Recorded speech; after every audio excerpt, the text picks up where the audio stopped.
Welcome to SciShow Tangents, the lightly competitive science knowledge showcase. I'm your host, Hank Green, and joining me this week, as always, is science expert and Forbes 30 Under 30 education luminary, Sari Riley. I'm your brother now.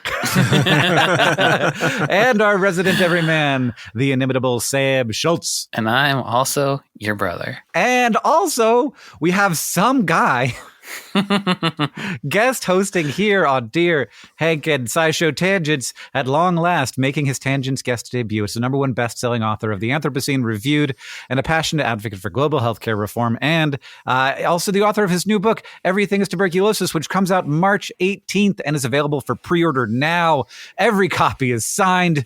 He's suffered injuries because of it. It's my actual brother, John Green. Hello, greetings. That was I gave a long intro. He's done other stuff too. I don't know if you guys. Well, you don't need to read my Wikipedia page. It's just great to be with y'all. He's like a pretty big YouTuber. He's prolific. I'm mostly just the tail to Hank Green's comet, which is a full-time job. That is on TikTok, that's for sure. He's really sort of a middling TikToker. Wow. I'm not a very good TikToker. It's true. I take some pride, actually, in the lack of the quality of my TikToks. I guess the question has to be, if you could be big on any social media platform, which would you be big on? Oh, come on. Oh, God, Hank. This is a question that nobody asks if you themselves had except to be for big, Hank Green. If you had to be big. You don't have to. You don't have to. It's like asking a billionaire, like, what's the best and worst part of being a billionaire? And they're like, oh, the worst part is this. And I'm like, you can solve that problem. Yeah. It is so easy when you are a billionaire to become a millionaire. It's literally the easiest thing in the world. I could just rescind into obscurity, is what you're saying. I'm saying rescind into obscurity. Reclaim your attention, Hank Green, and do not be beholden to algorithms any longer. We need him to be a little bit beholden to algorithms. Okay. All right. He can't go too far away, please. Oh, yeah. He can live his own life. You don't care. Yeah. Everybody else in the room, though, is like, do not rescind. Yeah, it'll make me feel a little scared. I would like to be big on social media, but not for being just good at social media. I would like to be big on social media because people really like my podcast or something. And I would like to just not have to do very much on it, but still have like 2 million followers and be able to open it and say, look how many followers I have, and then close it. That's what I really believe want. That's known as the Bo Burnham approach. Yeah. Oh, okay. I'm a bit of a Bo Burnham, I suppose. Yeah, you make one good piece of art every couple of years. Mm-hmm. Yeah, and then recede into the nether. I do crave recession. That would be nice, wouldn't it? Yeah, just to be clear, the kind where you recede, not the kind where the economy as a whole recedes. Just of my own. Yeah. Or your hairline also. Oh, that would be bad for me. My hair is kind of one of the only things I got going. Sari, what I feel like me and you have a bit of an unspoken social media rivalry where you're always like a couple thousand more people ahead of me. But now on Blue Sky, I'm ahead of you. And that feels pretty nice. Well, I think it's because I'm going to say a thing and it's going to be mean. I'm not trying, Sam. Okay. I'm trying a little bit, but not too much. I'm trying 0. Yeah. I think I am kind of big on the social media of Be Real, which you're big on is Be just Real. my friends. I love Be Real. And by that, I mean, I only accept requests from people who are my real life friends. Yeah. And I feel like quite a few of them regularly react to my living room. Yeah. And that's pretty great. That's the best feeling of all, which is this slight update just to people I know in real life. Yeah. Sometimes I get like 8 reactions on my B-roll, and I'm like, I'm maybe one of the most famous people on B-roll. That's how I feel. It's like I have more than fits underneath the picture. I've never had more than 4 reactions on B-Reel. I'm always there for you, though, aren't I, Hank? A little thumbs up from me. You got a thumbs up with me and Inky. Thumbs up in my Lego sets. John, if you could be big anywhere, where would you be big? Probably in my family. I feel like if I could be like the preferred parent, that would be a huge cue for me. I'm pretty far away from it right now. Yeah, but I'm in a distant second. It's funny because it seems like you'd be like, it's easier to be in the top 50% of social media accounts than the top 50% of parents. Yeah, it's really hard. You only have a 50-50 chance, and that's assuming that you do everything right, and I don't. Work harder. Yeah, I am. Grind. I'm going to pick Alice up from volleyball today in a vain attempt to make her think that I'm a great parent. See if she gives you a thumbs up, a little heart. Yeah, exactly. Get one of those thumbs up.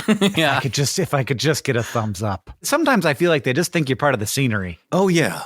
Yeah, they don't think about you because that's appropriate. They're not supposed to. I almost never thought about my parents when I was a child. That's true. And indeed, I don't think about them that much now. Oh. I'm sorry if they're listening. Huh. I don't think our parents listen, unlike these two. Yeah, I think about my parents all freaking time. I would say mine's closer to none. Sorry, Dad. I do think about you when I record the podcast because you're a patron. You know you're in the audience. You are. I know you're in the audience. I'm being perceived when I walk around my life. Dad's not following you on Be Real. Dad's not on Be Real. Dad did follow me on Twitter, so I always had a little bug in my brain. Will Dad be proud of this tweet? That's what Twitter should pop up right before you tweet. Would Dad be proud of this tweet? Every week here on SciShow Tangents, we get together to try to one-up, amaze, and delight each other with science facts while also trying to stay on topic. Our panelists are playing for glory and for Hank Bucks, and somebody in this room at the end is going to be crowned the winner. For any of our listeners who have not yet heard this news, SciShow Tangents is sadly ending this year after so much time existing. Our final show is going to be on March 18th. Between then and now, we're going to celebrate all things tangents with some dream topics and dream guests. John, did you know you were a dream guest? I didn't, but I'm delighted. And as always, we will have poems and butt facts and all of our regular shenanigans. We're also excited to announce that at long last, we'll be publishing an ebook of over 200 of our traditional science poems. That's a lot, you guys. That's a lot. A special memento to remember the show by, all of our parody song lyrics, horrible slant rhymes, and basically children's books will live on. The ebook is available for pre-order at complexly.store. The final version will be delivered on March 21st. It's a delight, and it's a great send-off. We're really happy to be able to make a thing. So without further ado, let's introduce this week's topic with a poem. Not our usual traditional science poem, though. It's an existing poem recited by John. This is written by Henry Gilbert, and it is inside of a medical textbook about tuberculosis that was published in 1842. Imagine if your medical textbooks occasionally broke out into song. That is what is happening here when Henry Gilbert in 1842, in the midst of his medical treatise Pulmonary Consumption, wrote, "With step as noiseless as the summer air, who comes in beautiful decay? Her eyes dissolving with a feverish glow of light, and on her cheeks a rosy tint, as if the tip of beauty's finger faintly pressed it there. Alas, consumption is her name." What got into him? Well, they loved the beauty of consumption so much in the 18th and 19th century. They were so utterly convinced that consumption was this beautifying, ennobling disease that made you a genius and also made you super hot, that he couldn't help but include a poem about beauty kissing upon its beautiful lips, the rosy-cheeked consumptive. Alas, consumption is her name. Alas, at least the alas makes me think at least that he didn't like it.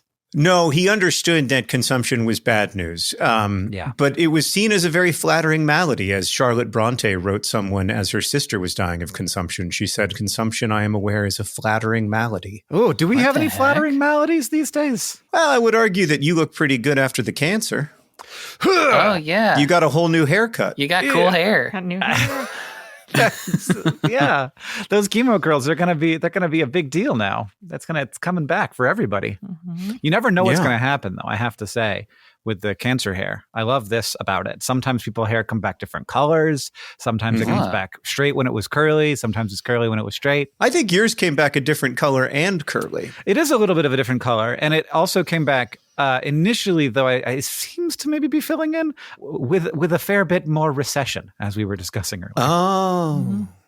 I've been experiencing some recession in addition to a significant amount of grayness. I recently had somebody come up to me and say, "Do you think that your hair has turned gray in the last year because of your brother's cancer?" And I said, "Yeah, let's blame him." It's all Hank's fault. Hank. Well, the topic of this week's episode is plagues. And before we dive in to define that with Sari, we're going to take a short break, and then we'll be back.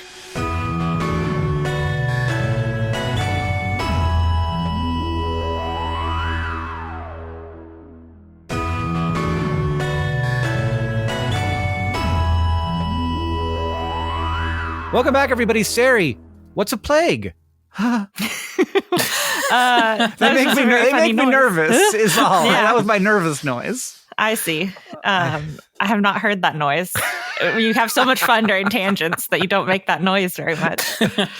So plague specifically refers to a disease that's caused by the bacterium Yersinia pestis. So there is a specific disease called plague. Right. Yeah. Not a friend of the show, I think it's safe to say. Mm-hmm. We can kick its ass now, though, right? Yeah. Yeah. We can. We can treat it. We can treat it with antibiotics that can be given promptly by lots of medical institutions. It is still around. So people can still become infected by the Yersinia pestis bacterium, usually in more rural areas. There's like sections of the western United States where prairie dogs still carry fleas with this bacterium, certain regions of other continents as well, Asian continent, African continent. Worldwide, people can still get the plague in small doses, but we can treat it. This is why you never take a prairie dog to bed, into your bed. A lot of rodents just don't take wild animals, even if they look cute. Don't pick them up.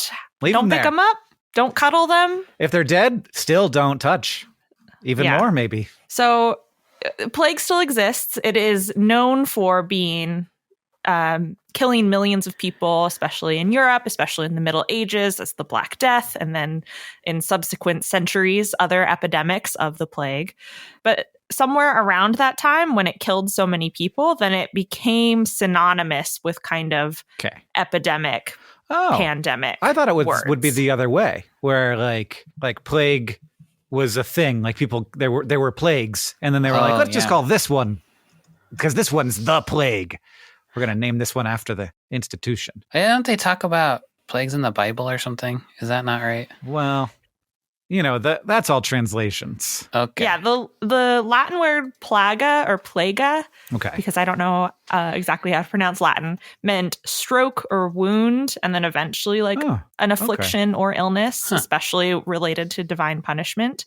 And then that got absorbed into Middle English, Middle French, and whatnot. But specifically meaning an epidemic that causes many deaths is from like the 1500s, 1600s after the initial plague. So the plague as the bubonic plague was called the plague as a specific disease. And then we got more specific words. So epidemic is usually like a smaller or contained region, means among or upon the people.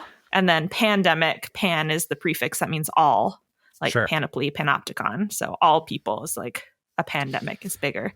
But then now we use plague colloquially too to say like, oh, you're stop being a plague on me. I don't know. Yes. People don't say that. People say that all the time. A plague on society. I'm often saying that. Stop being a plague on me. That's what my granddad always used to say. Yeah. So is the bubonic plague and the black plague two separate plagues? Nope, same plague. Same plague. Yeah. And they called it the black plague because they called it the Black Death because you would get these buboes. Tell me if I'm mispronouncing that word, Sari. I love a bubo. I think it's bubo or bubo. You would get these big swellings around your lymph nodes, which Hank, you're familiar with from having had lymphoma. Thanks. And they would turn black and purple. And so it would it'd be pretty nasty before you went. And then you would die a few days later, generally. This wasn't the one they thought was sexy. No, this one wasn't usually conceived of as hot. Okay. I searched for bubo, and I just got a bunch of owls. Yeah, it's the robotic owl from Clash of the Titans. So there's also that. Is he sexy, Sam? No. He's a little guy. It's also the genus name and the Latin name for owl, bubo. Well, that explains why he's an owl in that movie then, eh? And so specifically plague can manifest in different forms, and I think it's transmitted in slightly different forms. I don't know exactly the pathology, but bubonic plague is specifically linked to these swollen lymph nodes. But then there's also pneumonic plague, which is a lung infection caused by the same bacteria. And then septicemic plague, which I believe is a blood infection from the same bacteria. So it can manifest in all those different ways, but then the bubonic plague was so visually obvious what people were sick with that you had those visual signs of disease and locations for treatment, not just someone hacking and coughing with symptoms, which could be any number of maladies in the poorly sanitized eras of our past. Sometimes when you get hurt, your mom says, you got a boo-boo. Is that from Boobos? Boobos? I don't think so. That'd be amazing if it were, though. Yeah. Well, I was just trying to go down the rabbit hole to see if bubo for owl and bubo for a swelling were related to each other because owls were an ill omen. Oh, well, they look swollen, don't they? Yeah, owls. One of the things I learned while researching tuberculosis is that tubercle, the word that describes the granulomas that surround the bacteria, that's like a shape. So like potatoes are tubercular. Oh, they're tuber shaped, if you will. And owls are vaguely tubercular as well. Like they're vaguely bubonic. They look like swellings. They're larger than seems necessary width wise. Are you still researching, Hank? That's your researching face. I am reading about bubos. All right, I think we have well and truly defined what we're talking about here today. And so now we must play our first game.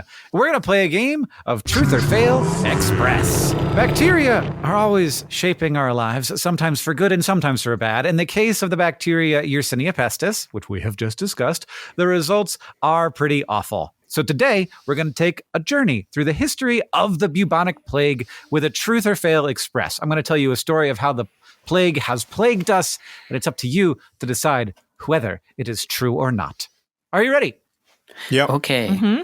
Round number 1, researchers studying the remains of a human from around 5,000 years ago determined that not only had the man died of plague, he had likely contracted it by eating a ferret that also had been infected with the plague. Is that true or false? That seems false to me. Why? Well, because for a few reasons. First off, you get it from the fleas, not from the ferret. So like ferret meat itself wouldn't necessarily lead to the plague unless you ate some fleas along with it. Secondly, it seems false to me because looking in their stomach and saying there's ferret meat in there doesn't mean the person died of Yersinia pestis infection because of that ferret. It could have been that they ate the ferret later as their last meal. They were like, I'm dying of the plague. I better eat my favorite thing. And that is, of course, ferret. Someone get poor Jeremy a ferret. He's about to go. He's requested a ferret and a Diet Coke as his last meal. Well, those are pretty dang convincing reasons. That's the most logic. I don't know that I would have shared that much if I was trying to win the game. The most logic ever exhibited. No, John's a team player. Please don't. Yeah, I mean, I guess he could have eaten the ferret like a cat on a cartoon eats a fish and pulled the bones out. Then I guess a flea could have gotten him. But I'm going to have to go with false. Impossible. I'm going to have to go with false. I was also suspecting false because of the eating thing. Sure you were. I was. Uh-huh. Just knowing how other rodents transmit disease. Yeah. All right, Hank, what's the answer? Well, the answer is that it is false. Everybody was correct, and also your rationalizations were correct. But researchers did study remains from a hunter-gatherer from around 5,000 years ago who was found near the Baltic Sea. And in samples from the man's teeth and bones, they were able to find evidence that this person had been infected with the plague. And they were also able to reconstruct the plague bacteria's genome and find that it was part of a lineage that had emerged around 7,000 years ago, which would have been shortly after Yersinia pestis first split from its relative, which is called Yersi pseudotuberculosis, which is not tuberculosis, but does have it in the name. It's a pseudotuberculosis. They also found that the strain didn't have the gene that makes it possible for fleas to carry the disease. And that led researchers to hypothesize that the man had contracted it from a rodent bite. So not from biting a rodent, but from a rodent biting him. While he was trying to eat it. It might have, and also, you guys, it might have been a beaver. Because a lot of beaver remains were found at the site, and it was a common carrier of Yersinia pseudotuberculosis. So, wow.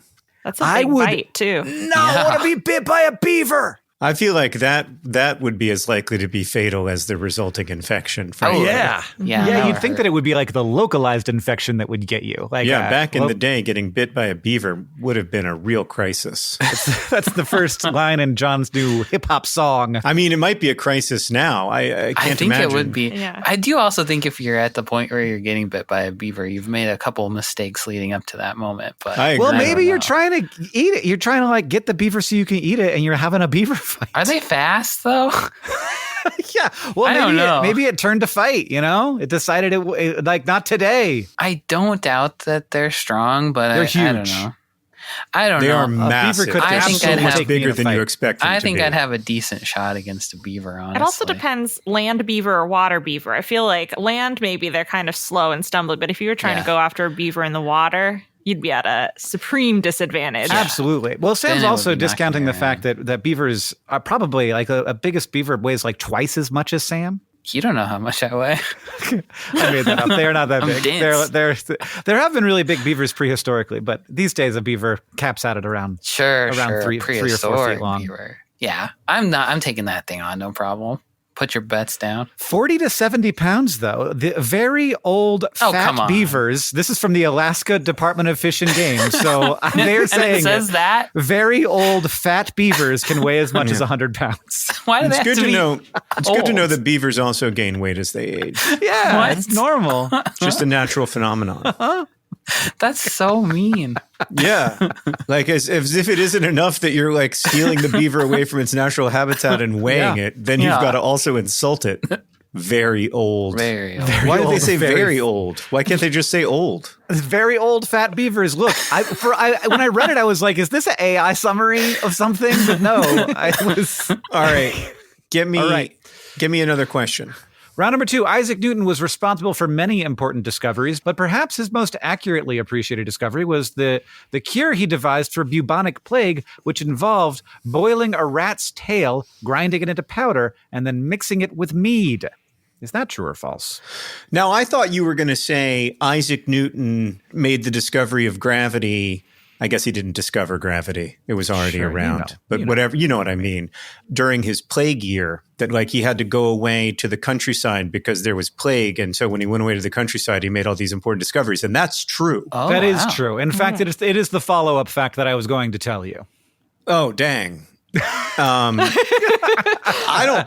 Just based on what I know about Isaac Newton, having only read one book about him, it seems like a long shot to me. I also feel like if you liked astronomy, would you be out there grinding up rat tails and eating them?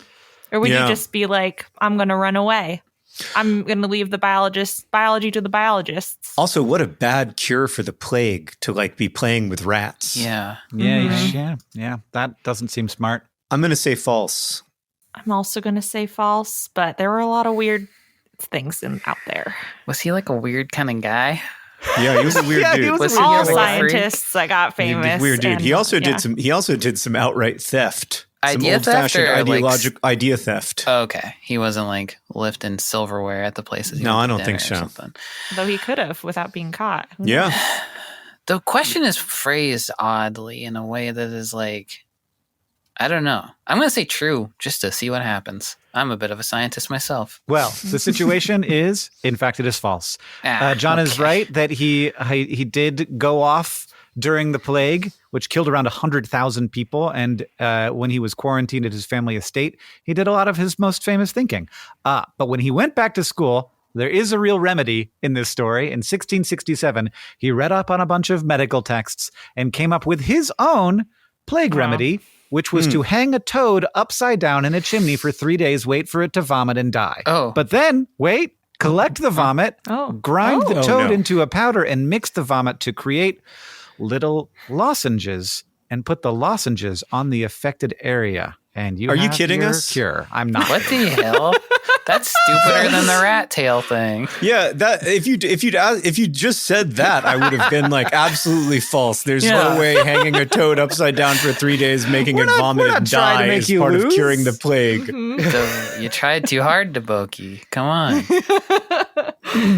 All right, round number 3. At the turn of the 20th century, sewage pipes were laid underneath the city of Hanoi in Vietnam by the French colonial government. While the pipes were meant to help the city become cleaner, they instead provided a place for rats to breed and potentially contributed to incidents of plague in that city. Is that true or false? Well, were people like going down there? Well, I guess it doesn't matter because the rats can come up, huh? That's such a distressing fact that I live in fear of a rat emerging out of my toilet or something. Like when we were kids in Florida, they would always talk about alligators in the sewer system and how those alligators could maybe get out. And I would, every time I would sit down on the toilet, I would be like, this could be it for me. Yeah. I'm going to say it's true. We're due for a true one, so I think it's got to be true as well. I'm going to go with the flow. I think it's true also, just because it would be an ostensibly helpful thing gone wrong. Classic colonialism. Classic colonialism. And humanity. Well, usually there's some falses and some true in a Truth or Fail Express. And that is also the case this time. It's true. So at the end of the 19th century, the French Governor General of Indochina, Paul Dumais, arrived in Hanoi. I probably messed that up, I'm sorry, and was determined to bring what he considered the French rationality to the country, and that involved installing sewers, though he did so through colonial taxation system and with infrastructure that benefited the European heavy areas of the city, as you might imagine. This eventually became more concerning when it became apparent that the sewers had become a breeding ground for rats, which scientists had recently discovered could act as vectors for the plague. When the plague showed up in the city, it was thought to be connected to the rats, so the French government hired rat hunters to kill rats in the sewers.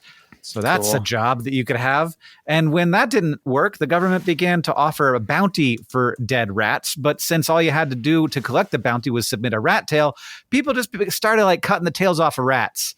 And even at one point, smuggling rats into the city to kill them and cut off their tails. Wow. Oh, people. We are who we are. All right, that means Sari and John are in the lead with 3. Sam has 2. Next up, we're going to take another short break. Then it will be time for our second game.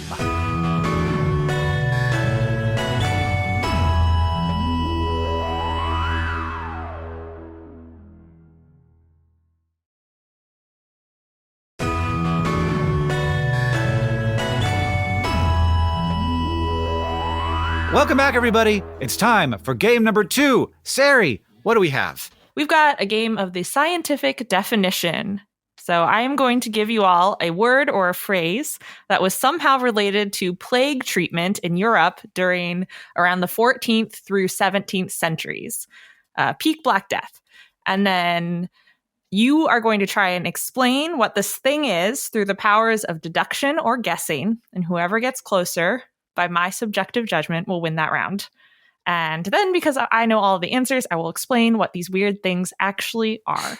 Cool. Yeah. Gotcha. So round 1, your phrase is the 4 thieves vinegar.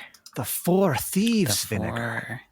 Well, that's where you hang a thief upside down in a chimney, wait for him to vomit. Wait 3 days until it vomits. He's got to puke and die. Then you grind up the thief in the vomit and make a lozenge out of it and place it on your bubo. I'm going to guess that the 4 thieves vinegar is a plague remedy that you have to choke down that involves some kind of garlic and onion and vinegar. That's pretty close to what I was going to say. Like it's the 4 thieves is like some old timey name for some kind of plant or something. Right. Yeah. It's like clover, parsley, sage, rosemary. I'm going to say they're putting some thieves' toes in some kind of goo and making some kind of sauce that would just cure you out of that. Yeah, 4 different thieves. Give me your toe going in there. Well, John is closest. Yeah. In fact, this is an early ramp on. This is a mixture of herbs mixed in distilled vinegar.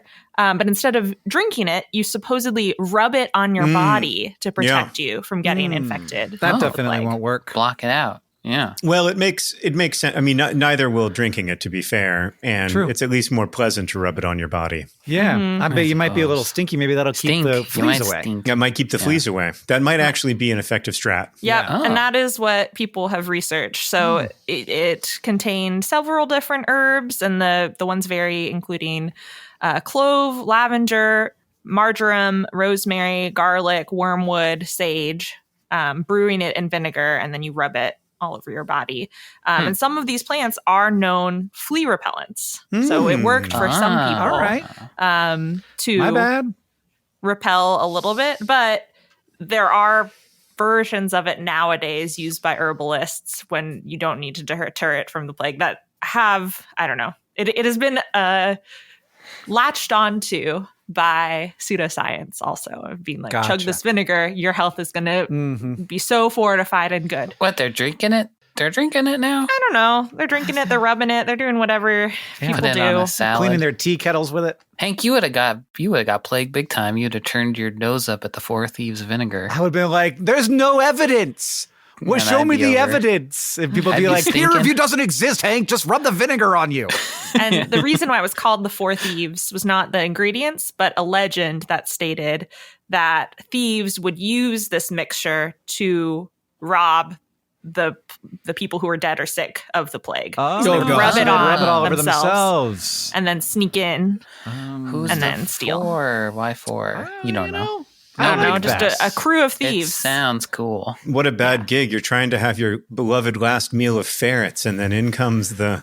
Give me that ferret! The vinegar-coated thief. The vinegar-coated thief to steal what remains of your meager life. Jesus, those 4 thieves stink almost as bad as I do. The next phrase is the Vicary method. That's some kind of church guy, isn't it? Maybe it is. Well, I think that the Vicary method is similar in that it's a way for the clergy to do last rites on dying people while staying not sick. And they do that by walking on their like on their hands. And so they thought if they could be upside down, then they couldn't get plague. I don't really know what a vicar is, but it sounds like they'd have some kind of fun underwear. So maybe it's like it's like really wrapping yourself up tight so the bugs can't get you. You're all bound up underneath your clothes. Yeah. I think the Vicary method is probably where you get visited by a minister and he gives you a special prayer or potion that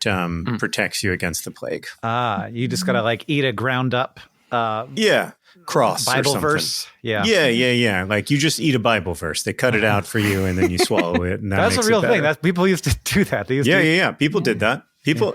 Listen, people will do. We're having fun here and everything. But just so we're clear, in a 4-year period in Afro-Eurasia, about half of all humans died. That was probably very stressful. And if that were happening here, like we would go bonkers. Like I think we've shown our true colors when it comes to responding to pandemics, and we would go absolutely bonkers. So no judgment here. Yeah, week 1, the celebrities sang Imagine. Once 50% of the population dies, who knows what's going to happen? They're grinding up whatever. So Sam, I'm going to say, is closest. This one was very hard to guess in true Tangents fashion.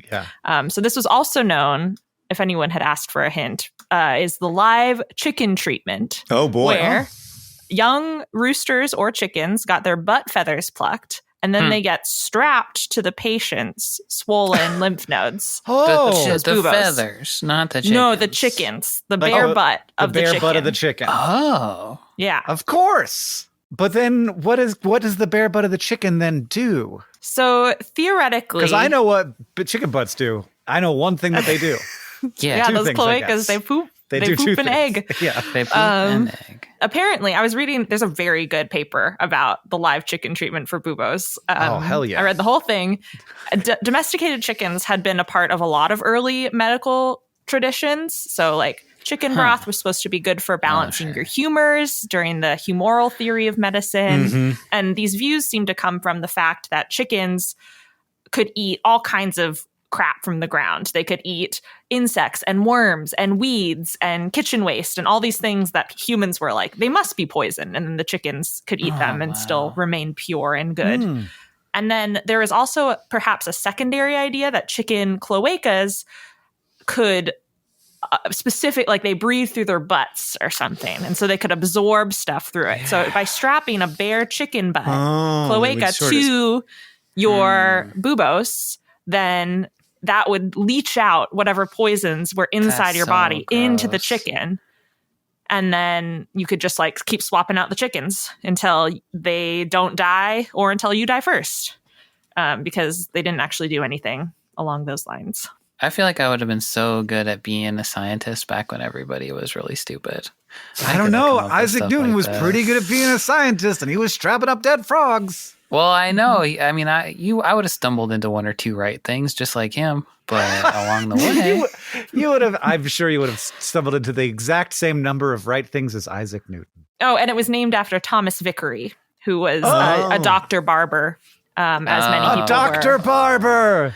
Yeah. Yes. And lived in the 1500s. We've got knives already. Might as well start doing other stuff with them. Yeah, people are so opposed to specialization, and they talk about how, everybody can do their own research on everything. But then suddenly it turns out we don't want our barbers to be doctors or our doctors to be barbers. Hypocritical. Okay. So the last one, also very little to go off of here.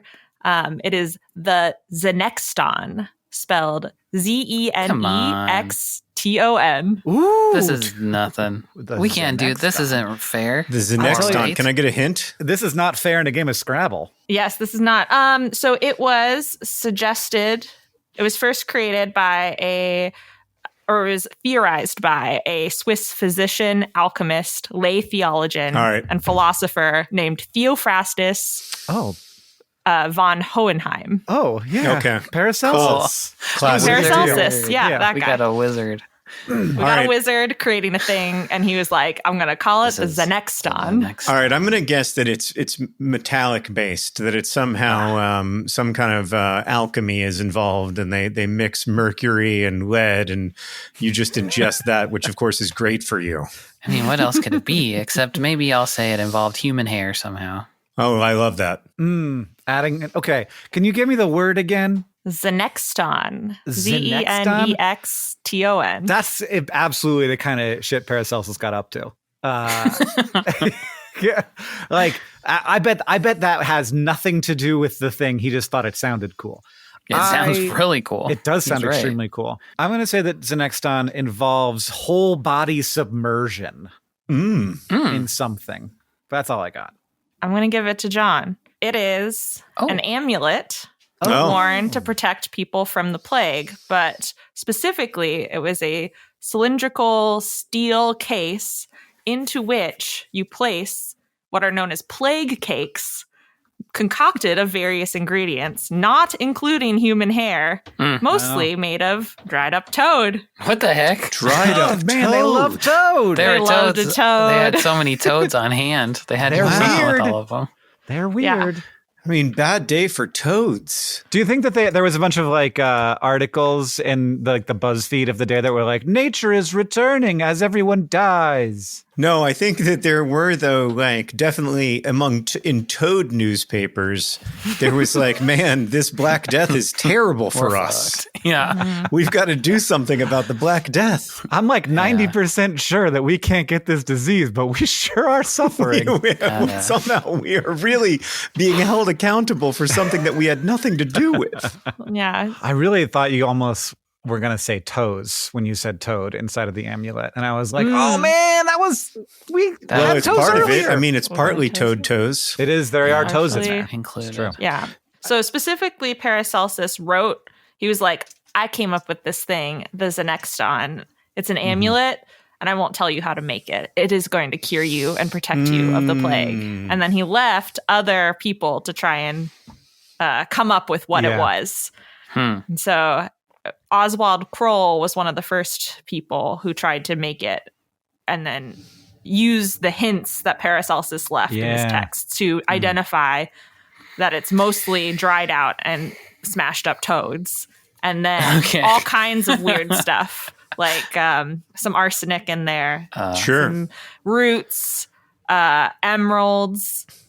Emeralds? The first menstrual blood of young maidens. What the hell? All kinds of things that you just make a paste, form it into a cake, stick it in a necklace, and then you're protected. Wow. The cakes were sometimes imprinted with serpents or scorpions. And so I think there's some sort of symbolism there that I'm not entirely sure of, but I assume it's similar to like the way chickens were used in medicine. Like if these creatures can survive many things that we seem to be poisonous, then they will protect us against the poisons around us, the bad air, the other things that are coming to attack us, or they will absorb it in some way out of your body. Yeah, I think that's a toad thing. They saw toads as like sponges for some reason. But this is what was fundamentally wrong with medicine, right? Is that it was all based on, well, wouldn't it make sense if, rather than a testable hypothesis. A lot of strong vibes. And also that the sort of wouldn't it make sense if was based on the four humors a lot of the time. It was like, this would make a lot of sense given the situation, read the four humors. And for sure. Turned out there weren't even four. And there were elsewhere, it should be noted, there were other theories of medicine that were somewhat more associated with longevity, right? So we have somebody like Ibn Sina or traditional Chinese medicine that did have more efficacy than Galenic medicine. It's a real miracle that we held on to that medicine for so long in Europe when it was so utterly ineffective. I don't know if I use the word miracle, but a bad miracle. It's remarkable. I would remark on it. Yeah, no, there's Hank, trust me, man, most miracles are bad. That's not how I think of them. Like, think about things that happen once out of every million times. Like, most of those are bad. You really want the normal stuff to happen. You do. Especially now. You didn't want the normal stuff to happen in 1349. And it must suck to get all that stuff because it all seems so magical. You're like, I grind up a toad, I got this period blood. I did all this magic. And then it doesn't do shit. And you have to pretend like it does. That sucks. I think the weirdest thing about the plague is that we don't really know why it stopped happening. Like it stopped being such a big deal after the 16th and 17th centuries, and we don't really know why. That's really interesting. Is it an immunity thing? Well, some of it may be an immunity thing. Some of it may be that there were fewer fleas, but we don't have great info on that. And we don't know why the plague stopped like at half of people. It could have killed more. It had an extremely high death rate and it was extremely infectious. And so my favorite fact about the plague is that there was an Irish monk who wrote in his during the Black Death, wrote in his diary, "Here I leave extra space in case anyone is left alive to finish telling the story of this plague." And then he died. That was thoughtful of him. There's that noise again. Sorry. Let's just not do that. Let's not do it again. Let's support public health interventions of healthcare. Yeah, that sounds great. Be aware. Yeah. Have some surveillance systems in place. Continue developing new antibiotics. I think that sounds good. We just did not have a Marburg pandemic. We never noticed the pandemics we don't have, but we just avoided a Marburg pandemic thanks to hard work by Rwanda's healthcare system and really good monitoring. And so what could have been catastrophic instead was relatively controlled. This is what I spend all my time thinking about, Hank. I appreciate you having me on the show to talk about my favorite thing. Well, that's the good miracle we don't notice. We don't see those ones. That's right. We don't notice the good miracles. That's a great point, Sam. That's your new book, John, The Good Miracles. No, I mean, it would sell like hotcakes. People want to hear about good miracles. Yeah. And we also have our final score. I got nothing. 0. You didn't get a point the whole time? I didn't get a point the whole time. Brutal. Next is Sam and Sari tied with 3, and John is our winner with 5. 5 Hank bucks. Congratulations, John. I'm going to spend them wisely. Yeah. Each one buys you bothering me when I would prefer to not be bothered. Oh, wow. I can do that often. Only for John. It's only for brothers. It only applies to brothers. But they're both my brothers. We established this at the beginning. For us, Hank bucks. Right. For us, Hank bucks, so we can buy like food and stuff at the company store. That's what they're doing. Toothpaste. I've been saving up for some toothpaste for a long time. Yeah, pays toward your rent at the company housing. We got a lot of those like electrolyte packets for some reason. You can we have those are real cheap. Those little salt things. Yeah. Now it is time to ask the Science Couch, where we ask a listener question to our finely honed couch of scientific minds. That's not the right words, but that's okay.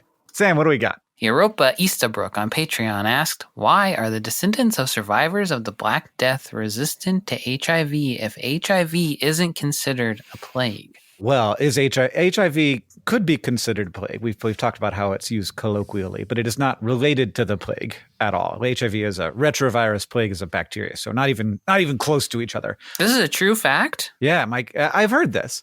My guess is that there is like a thing that offered some immunity or ability to survive the plague. Also offers some protection from HIV, but I don't know. I should stop talking. Sari probably knows. Well, I think it is a helpful preamble because it is a lot of I don't know when it is really there seems to be a gene that confers HIV resistance that increased in the population in certain populations around the same time as the plague was spreading across the world. And so what they're specifically talking about with this, and I think there are a bunch of papers around 2005, 2006, like 90s, early 2000s about this. And then I don't know if there's been much recently. But like Hank said, HIV is a retrovirus, and it is devastating to your immune system because it enters white blood cells and then takes over and uses those cells to replicate itself and destroys them in the process. So it compromises your immune system and makes a bunch more of itself. And the mutation, which is called CCR5 delta 32, it's a deletion mutation for any geneticists. It affects a receptor on the outside of white blood cells. It basically prevents HIV from getting inside those blood cells, we think. So it closes that door. It makes it much harder and slower for HIV to infect people's bodies. And this specific point mutation, or this deletion mutation that we found in a 2005 study, after doing some amount of surveying, they estimated that the average frequency of this mutation is 10% in European population. So 1 in 10 people in especially Scandinavia of Europe have this mutation, which is a lot of people. And they hypothesized in this paper, like, what might it have come from? Like, why did this mutation spread so much around these people? And we think that the mutation arose sometime around the 1300s. So right in the early plague, right before the Black Death. And there are papers from 1998, this 2005 study that suggest that it might be related to the bubonic plague. There might confer some sort of resistance, even though Yersinia pestis is a bacteria, not a virus. There could be something else going on. They might suggest that there were other diseases going through, like a viral fever that used that CCR5 as an entry point into white blood cells. And so in fighting the bubonic plague, people were also fighting off fever. And so some of they conferred some sort of disease resistance. They evolved some sort of disease resistance just by a random mutation. Another study thinks it might have been smallpox, which is viral. Also not a friend of the show. Also not a friend. Yeah. And it is caused by the variola virus. And so it is another viral mass epidemic that people might have been experiencing. And basically, the last paper I could find published about this in 2006 was basically saying scientists need to talk to historians more about which populations were where, which populations had this disease, because they're so laser focused on this spike in European populations without really studying anywhere else in the world that had the plague. So regions of Asia, regions of Northern Africa, things like that, where it would be also really useful to have data about HIV resistance, the specific mutation and whatnot. To see where and how it might have evolved. But it is an open question mark. So the answer to this question is very much, we don't know how, it might be just some combination of it was advantageous to have this mutation and helped some people survive some disease, and then they had more offspring and spread. It could have been some person just had this mutation, and then with so many people dying, then it proportionally rose across the rest of the population just because there was that huge population restriction. Could have been many other things. And this detective work is ongoing to try and figure out which of those things it is, because we're interested in HIV treatment. And so people are just trying to understand how this existed. Yeah. I mean, it's That sounds like a somewhat typical story of this is a weird thing, and then sort of becomes more than we actually know in the translation to headline to headline to headline to headline. Yes. And in not so many words, that is in fact the answer to the question. Yeah. I'm not and also that like genetics is very complex because sometimes genes just do stuff. They like there isn't necessarily, there doesn't have to be a driving evolutionary pressure to a gene proliferating. Sometimes it kind of happens fairly randomly. So it doesn't have to be a large effect for it to show up. Sometimes there isn't any effect at all. All right. And for our listeners on Patreon, we're going to answer a bonus Science Couch question. Sam, what do we got? At Katrina Salmons 1448 on YouTube asked, did plague doctors purposefully look like birds? I know the beaks were filled with herbs, but I feel like they could have also made an elephant nose or some other shape, LOL. It's a cone. Point. I think it was. It's a great question. I've never wondered that. If you want to hear that answer to that question, as well as enjoy our episodes ad-free, you can head on over to Patreon. That's patreon.com/SciShow Tangents. At our $8 a month tier, you get our episodes ad-free and some extended shenanigans as we answer a bonus Science Couch question every episode. The Tangents Patreon and all of its perks are staying up through the end of the show, and we will be sharing updates as soon as we can on where to find Patreon content after the show ends. So keep an eye on all of our socials and on Patreon itself for those updates. Our patrons, you're the best. We are so grateful for your support of the show.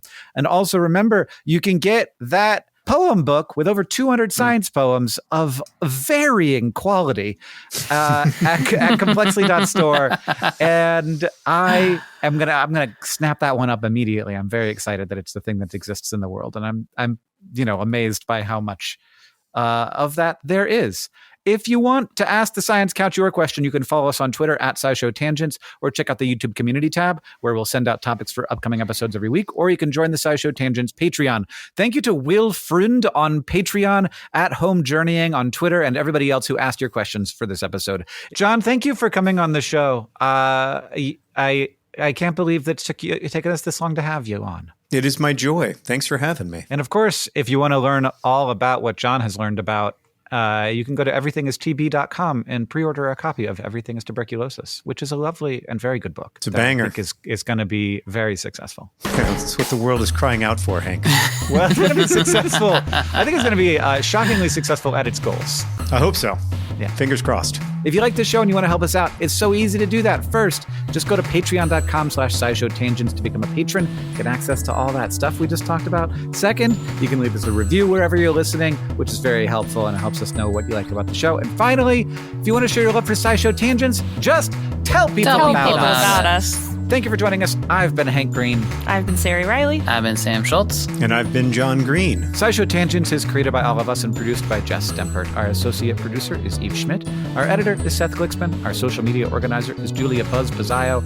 Our editorial assistant is Debuki Chakravarti. Our sound design is by Joseph Tuna Medish. Our executive producers are Nicole Sweeney and me, Hank Green. And, of course, we couldn't make any of this without our patrons on Patreon. Thank you.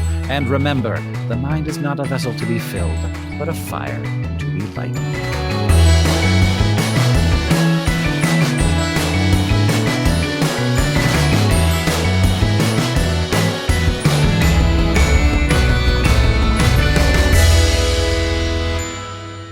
But one more thing.